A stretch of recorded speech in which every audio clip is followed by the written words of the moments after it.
बारामतीतील कृषी प्रदर्शनामध्ये यंदा पॉली हाऊस सोलरच्या माध्यमातून निर्माण करण्यात आलेलं आहे. आपण जर पाहिलं तर सोलरच्या माध्यमातून या पॉली हाऊसची उभारणी करण्यात आलेली आहे. या माध्यमातून लाईट जे मिळणार आहे ते सोलरच्या माध्यमातून मिळत असते आणि खऱ्या अर्थाने या पॉली हाऊस मध्ये वेगवेगळी जे पिकं जे आहेत ते या ठिकाणी घेतल्याच आपल्याला पाहायला मिळतं. या संदर्भात आपण केविके मधील कृषी तज्ञ आहेत त्यांच्याशी बातचीत करणार आहोत. सर, खऱ्या अर्थाने आता पॉली हाऊस जे आहे ते सोलरच्या माध्यमातून उभारणी करण्यात आलेली आहे आणि या सोलरच्या माध्यमातून काय काय पिकं घेण्यात आलेली आहे, कशा पद्धतीने याचा वापर केला जातो? नमस्कार, माझं नाव आकाश काळुके.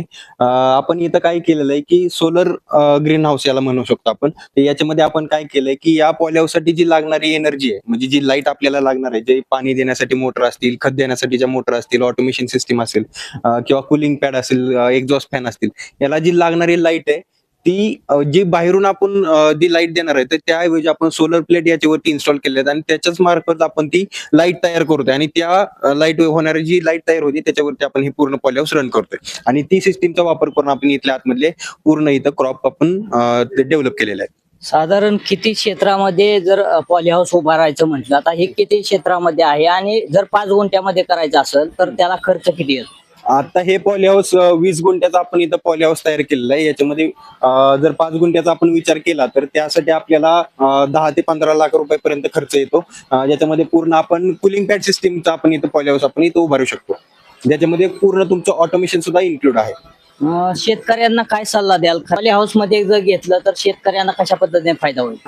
पॉली हाऊस मध्ये पिकं घेतली किंवा अशा प्रकारचं सोलर पॉली हाऊस केलं तर एकतर तुमचा लाईटचा जो होणारा खर्च आहे तो कमी होईल. दुसरं, याच्यामध्ये आपण कुलिंग पॅड सिस्टीम वापरली त्यामुळे आपल्याला कोणत्याही सीझन मध्ये कोणतेही पीक आपण इथं घेऊ शकतो. म्हणजे एखादा ऑफ सीझन कोणतं पीक घ्यायचं असेल तरी आपण घेऊ शकतो. जे तुमच्या एरियामधलं पीक नाही तसं पण घेऊ शकतो. जसं की आपण बघू शकतो इथं आपण स्ट्रॉबेरी लावलेली आहे, म्हणजे आपल्या बारामती भागामध्ये स्ट्रॉबेरी होऊ शकते याचं प्रात्यक्षिक सुद्धा इथं तुम्ही डोळ्यांनी बघू शकता. नक्कीच आपण जर पाहिलं तर वेगवेगळ्या पद्धतीने पॉली हाऊस तयार करण्यात आलेले आहे. सोलरच्या माध्यमातून देखील आता पॉली हाऊस या कृषी प्रदर्शनामध्ये शेतकऱ्यांना पाहायला मिळणार आहे. यामुळे मोठ्या संख्येने जे आहे ते 17 जानेवारी ते 24 जानेवारीला शेतकऱ्यांनी येऊन या कृषी प्रदर्शनाचा लाभ घेण्याची आवश्यकता आहे. नवनाथ बोरकर, जय महाराष्ट्र न्यूज, बारामती.